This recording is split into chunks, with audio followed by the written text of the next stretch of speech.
Bagaimana kita bisa membangun kemampuan literasi di atas budaya membaca yang nyaris tidak ada? Data UNESCO menyebutkan budaya membaca kita hanya 0,001. Artinya dari 1.000 orang, hanya satu orang yang membaca buku. Bahkan rata-rata orang Indonesia itu tidak membaca satu buku pun dalam 12 bulan. Pertanyaannya, mungkinkah kita berbicara tentang literasi ketika pondasi budaya membacanya begitu rapuh? Literasi tidak hanya soal kemampuan mengeja atau membaca teks. Literasi adalah soal memahami, menganalisa, hingga menggunakan informasi untuk menyelesaikan masalah. Namun semua itu mustahil tercapai jika membaca tidak menjadi bagian dari kebiasaan hidup kita.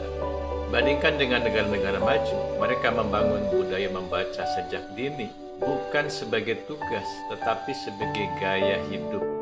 Buku tersedia di mana-mana, murah dan mudah diakses.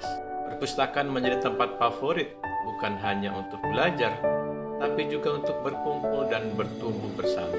Lalu apa yang terjadi di Indonesia?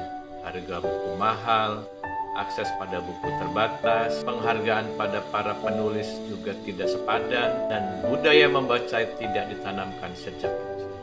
Pendidikan kita lebih mementingkan hafalan untuk nilai daripada kebiasaan membaca untuk pemahaman. Akibatnya, membaca dianggap beban, bukan kebutuhan. Namun, ini bukan alasan untuk menyerah. Budaya membaca memang tidak bisa dibangun dalam semalam. Tapi itu bukan berarti mustahil. Kita perlu mulai dari hal yang sederhana. Perkenalkan anak-anak pada buku sejak dini. Jadikan membaca bagian dari rutinitas keluarga. Hidupkan kembali perpustakaan sekolah dan perpustakaan komunitas.